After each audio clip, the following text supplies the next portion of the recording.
Hello, welcome to Life Matters. I'm your host, Brendan O'Connell. Since time immemorial in cultures around the world, masculinity has mattered. Yet in the USA over the past several decades, masculinity of boys, teenagers, young adults, and even older adults has waned or has disappeared. Why is this so? What are the forces that have led to this disturbing trend? In many households in America, the father is absent. Why is masculinity nowadays considered toxic? And how can the father-son relationship counter this sexually toxic culture? Is there an important connection between masculinity and fatherhood? How should a father raise his son to be a good husband and father himself? Today's guest believes he and his fellow collaborators have the answers. We have with us today Dr. Patrick Fagan. He's a senior fellow and director of the Marriage and Religious Institute, which examines relationships among family, marriage, religion, and community, and America's social problems. His new project to bring guidance and wisdom to the father-son is called Forge. It champions the flourishing of the natural family. Well, welcome, Dr. Pat Fagan. Good to be with you, Brendan. Thank you for having me.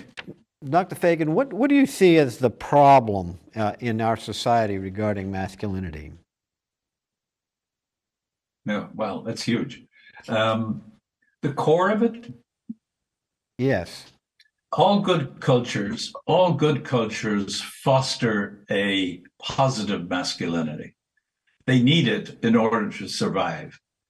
One generation to produce another good generation needs great cooperation between the father and mother. The more the cooperation, the more the unity, the better the next generation grows up to be. That's common sense. Everybody knows it. Most people, when they see it, immediately recognize it. And when it's absent, when you don't have that cooperation, the kids suffer. And the kids are not as good as they could have been. Over the last couple of hundred years, actually, the modernist project on mankind has gone astray. And it's very obvious at this stage now that we've been on the wrong path. We've gone down the path of fairway. The single biggest problem confronting the world over the next century is depopulation. We're already well into it. And in the Western world, we're not replacing ourselves and have not been for, the last 4 decades at least. So we're deep into that problem. The East and more populous countries are already heading there. Many of them have gone below replacement level. So depopulation is one big thing. The other, we can see it here in the United States. The level of fatherless families is huge. The inability, or the less ability, is not inability, but the lesser ability of young males and females to meet and marry well has become an epidemic problem. And you talk to any mid to late 20-year-old, early 30, mid 30-year-old. This is a huge problem for them. How do they meet, match, marry, and stay together? Huge problem. Right across the West, but it's pretty acute here in the United States as well. So they're just two of the indications of something has gone wrong between the sexes. And it's not all on the masculine side. Much has gone wrong on the feminine side as well. And that's why neither side has the full solution. We're not made to be apart. We're made to be together. And that ability to come together and to be together has gradually been lost. We can dig into that more, but that's the big picture. One of the biggest modern, what would I call it, accelerators of that problem has been contraception, the pill, which essentially is the ability to enjoy a sexual intercourse without having to think at all or count on or put any attention on the child, which is, of course, the fundamental primary purpose of intercourse, not only among human beings, among animals. It's there all through creation. The fundamental reason for the sexual difference is the continuance of the human race, whatever animal kingdom you look at. It's built deep into nature, and we have violated that, and we're paying the price. Uh-huh. And what do you see pornography as being something that is a barrier also to Oh, my reproducing? goodness. Huge, huge, huge. Absolutely. And growing all the time. Well, now, Forge, what is the solution, and what is your philosophy with this new group called Forge? Well, a new group started by John Bishop, Dr. John Bishop, and myself. John is the whole executive president. He's the guy who gets things done. I'm more the idea guy, and if it depended on me, it would be 6 or 7 years before we would get to what he has helped us produce in less than a year. What we're zeroing in on there is the key problem of, I think, the single biggest strategic problem in humanity today is fathers raising sons on the masculine side who will be great husbands and great fathers. Because, excuse me, I beg your pardon. The mother, once she takes care of her children in the womb, and then when they're born, the biology of the mother attaches her much more to the children. The biology of the father doesn't attach him in anything near that same way. So a father who's deeply attached to his wife and to his children is the one who makes the huge difference in how that family is going to go. A good father makes the family really strong. An absent or a bad father has a massively deleterious effect on the strength of that family and the strength of the kids. So the father is like a catalyst for great good or great evil. Therefore, he is the single most strategic aspect of the formation of the family. It's not that he's the more important, he's the most strategic in his absence or presence, because he's more likely, if not raised well and cultivated well, he's more likely to drift away. The woman is much less likely to drift away from her kids. There are women who do, but there are many more men where that happens. So we're the weak link who can become the strongest link. Hence the focus on the father and son. So the father who raises sons so that they are ready and looking forward to and wanting to find a good woman, the two of them mate and marry, commit themselves for the rest of their life to raising their own kids. So a man who's dedicating himself to his wife, to his woman, and to his children is a massive accomplishment in any culture. Difficult to pull off, but extraordinarily important. And the more successful we are at raising boys like that, the more successful such a society will be, such a culture will be. That's the way human nature is made. Well, what are the guiding pillars of this Forge organization, or this Forge effort? The guiding principles? Yes. Well, you will have the father totally dedicated to his wife. That's the fundamental human relationship. Mm-hmm.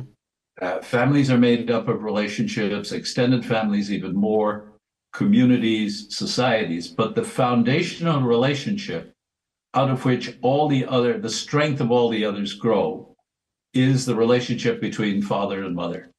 The closer they are, the more united they are, and that's a big accomplishment. It doesn't come without a lot of suffering and a lot of work, no matter how great they are when they start. There's anybody who's been married any length of time will tell you that. The other thing that is dependent on or massively made possible by is their relationship to God. The more frequently people worship God, the more likely they are to have stronger relationships with others, and husbands with wives and wives with husbands. And the US federal data is just replete with that. There's nothing stronger in there. If I could sum that up, just and park it at the side, but on every single thing measured in the US federal data system, as a group, parents, adults or children, who are in an intact married family, always intact married family, biological family united, who worship God weekly, do best on every single thing measured. Mm-hmm. Well, And the group that does weakest on every single thing measured is the non-intact family that doesn't worship God at all. Now, around that, of course, there's a bell curve. It's not that everybody who worships and is married is doing best. No, but as that group is the strongest group. mm-hmm. And we have in America a large percentage of children that are being raised without a father in the house at all. Do you know what Yes. those statistics are by any? Yeah, by age 17, we did and are about to revive again an annual index of what we call belonging or rejection. The kids who've grown up in a family that has totally belonged to each other, always intact married family. And if you measure them at age 17, and you measure them because they're almost at the end of growing up in the family, they're about to begin to depart to form their own lives. And we can use the American Community Survey, which is a mini census. It's done by the Department of the Office of the Bureau of the Census. Mm-hmm. And it's a 1% sample. So the sample size is over 3 million. Huge. From that, we've derived that about 46% of our kids reach age 17 in an always intact family, which means 54% have seen their parents split. Mm-hmm. Wow. And by different ethnic groups, the poor Black family is the weakest by far. The Asian family is the strongest. Then you have the white, then the Hispanic, then the American Indian, and then the American Black family. And for the American Black family, only 17% reach age 17 in an intact married family, which means 83% don't. And that explains a lot of the weaknesses and difficulties, not all, but a huge amount of the weaknesses and difficulties that Black children experience with life. Mm-hmm. And so from a masculinity standpoint, how does one, particularly when boys get into their teens years, how should a father deal with the son at that point? Well, he better have started dealing with him from the earliest years. If he only starts dealing with him at the teen years, he's already lost him. Mm. He has not served his son well. The father has his biggest influence the earlier he bonds with his son, the earlier he gives himself. Some of the greatest research done happened in 2017. I think one of the biggest contributions of the social sciences to humanity happened in 2017 in Taiwan. Maternity hospital there conducted an experiment, the first in this line, looking at the impact the father holding his child skin to skin has on their relationship. And they did a controlled experiment. Without going into the details, what came from the father who holds his child for 15 minutes a day for 3 days. That was the experiment. Then they measured them 3, 6 months, and 12 months later. Those fathers had much, much closer relationship. The kids were much more responsive and attached and delighted in dad's presence than the fathers who did not. Mm-hmm. The critical thing, and this is module 1 of the course we have at Forge on fatherhood. The first big work of the father is to attach himself deeply to his child, son or daughter. It's the very same, both of them need it. And the easiest way when they're very young is just holding them. Mothers do the same, but mothers do that naturally to breastfeed and all the rest that being a mother is. Men don't do that. And I don't know of any culture on earth, there probably are some, but I have not come across them, where the father holds his newborn regularly, daily, skin to skin, attaching himself to it. So this insight that has come from the social sciences, it's a direct contribution, I think is huge in its impact. Because when the father is close to his kid, and they delight in each other. That's the second part, actually, as the kid begins to be able to do things and gets into age 4, 5, 6, 7. The good father's keeping his eye out for what his child delights in doing and is good at. And then the father lets the kid know by the way he looks at him, essentially, and the way he reacts, that he takes delight in his son or daughter delighting in what they're doing. Mm-hmm. That way, the father conveys a confidence to the kid that nobody else can. It's one of the greatest gifts a father can give to a child. So if you have a father who's attached and deeply attached, and also where the kid knows his father's delight in him, then when you come to puberty and dealing with sexuality, there's a whole basis on which the dad can talk to his son and the son, and it'll all be easy. If that foundation is not there, let the dad attempt it, and it's too much. It's too loaded. It's too intense for both of them. There'll be an awkwardness there, and he won't be able to guide and tutor and lead his son into good masculinity, into shaping himself as a sexual being, the way the father who's close to his son can do. So that closeness that comes in the early years is critical for the formation in the later years. Well, now you have in Module 3, you discuss marriage. What is that? What do you want to convey there in that module? Well, the whole thing, actually, the whole purpose of the course is that for the vast majority of the children in the Catholic world, some will be called to a vocation of celibacy, of not marriage, but giving themselves to others through service, either in prayer, the contemplatives, or in service and prayer. But the vast majority of kids are called to the vocation of marriage. It's the biggest vocation in terms of numbers. Mm-hmm. So the whole purpose of all this is that a boy or a girl end up marrying a great spouse, and they have to have the capacity to select a great spouse. That's part of it. So the whole thing is actually parents are successful parents if, here's for me, the height of success. If you have two virgins, the man and the woman at the altar, marrying each other, deeply in love, well formed, ready to work hard, ready to devote to each other, the parents have succeeded magnificently. The passing of the baton is actually happening at that moment. The new generation is taking over and beginning the next generation. And if you have two sets of parents, the woman's parents and the man's parents, they're at the altar or just near the altar witnessing this, they have done a great job. They can say, we have succeeded. Now it's the responsibility of the next generation, their freedom, how they're going to do it.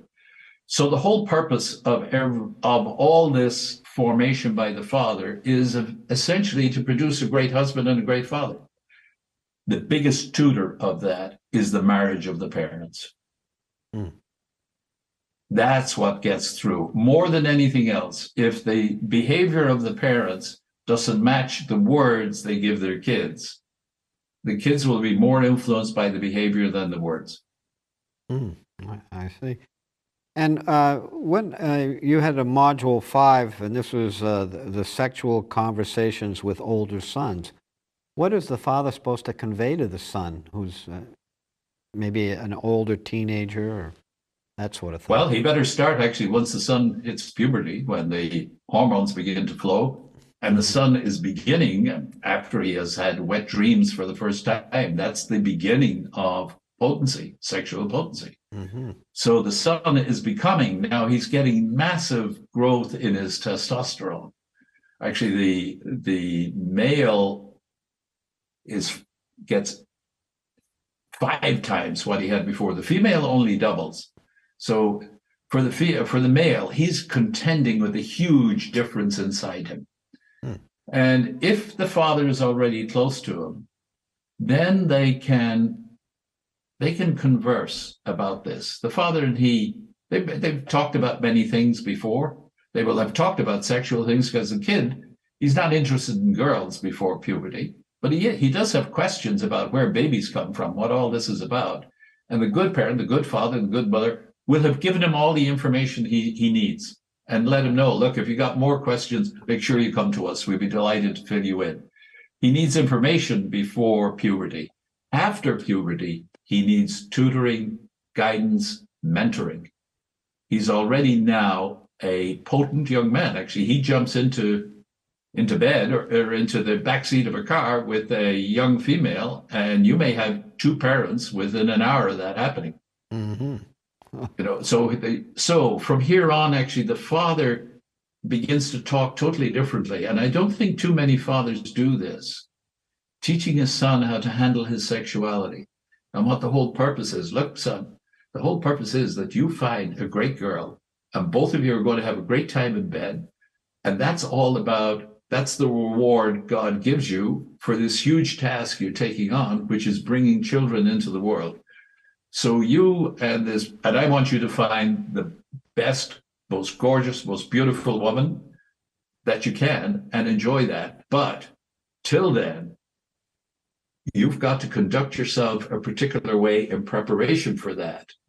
It's easy to go off track here. And most of our kids have been led the wrong way on this, between porn, contraception, sex before marriage, masturbation, etc. All these things weaken a man's capacity to be a great husband and a great father. And the father who can talk to his son about how he handles his own sexual struggles, sons are going to be surprised. Oh, dad does? And dad tells him, yeah, and I probably will till the day I die. So, I go to confession if need be, etc., etc. The father having the capacity to talk to his son that way will have a massive impact on the son and gives him a much greater chance of ending up a good husband. Mm-hmm. Now, our show, we look at the issue of abortion, and what is there an overlooked component of masculinity and abortion? No, without a doubt. I think, look, I'm totally pro-life, totally behind the whole pro-life movement, but it is too narrow in its focus. Now, policy-wise, it's good to be narrow in your policy focus so that you achieve it. But in the whole abortion discourse, look, here's the key component that I think is missing. Every single child ever conceived has the right to the marriage of his parents. Mm-hmm. If the child could speak, the child in the mother's womb, only a couple of cells big, if he or she could speak, he could rightfully say, pointing to mom and to dad, Mom, Dad, you owe me your marriage. Without it, I will not become the human being I meant to become. Mm-hmm. And he won't, or she won't. Because the gift of marriage is not just for the parents, it's very much there for the children. And the pro-life movement has totally left that out. I think by the time our teenagers, definitely every single Catholic teenager in the country, every Christian, every Jew, every Muslim, as a teenager, once they hit puberty and have the capacity to bring children into existence, ought to know that any child, that they immediately, should they become children, they have an immediate obligation, therefore they won't get into sexual intercourse, but they have an immediate obligation to marry the mother and raise the kid. Mm-hmm. So the kid, in our society, the kid is often very much shortchanged of the right to have two parents and two married parents. Just briefly now, we've got a minute or two left. We've got about a minute left. Tell us about the modules and how can folks access them or... For the course? Yes. There's 6 modules and we've covered a lot of the content. They can get it at myforge.org. And actually they can see a trailer. They can download the first module for free so they can really kick the tires and get a sense of whether they like it. And it's designed for men, and particularly for men who want to form a group, either local men or they can do it by Zoom with friends. And the idea is that fathers meet other fathers close by, but they'll get it on myforge.org. My Forge. MyForge, MYFORGE.org. And it's the only course there at this stage. They can kick the tires, see the trailer. There's video content and then written content. And it's designed optimally for groups of fathers getting together. I see. And it's 6 modules, is it? And how much? Yeah, how much 6 is modules. It, how much does it cost? If they like it, $50. Mm-hmm. I see. Okay. All right. Very Yeah, good. they get the first one free, so they get a chance to see if they like it. You're right. Right. Well, that's a great opportunity. Well, Dr. Fagan, thank you so much. Our time has elapsed, unfortunately. But please check out the website again, myforge, Forge.org, and purchase these modules. It might be very helpful for you and your family. And I hope, folks, you found today's show to be unique, informative, content-rich, truthful, and thought-provoking. Thanks for watching and listening. I'm Brendan O'Connell, your friend for life.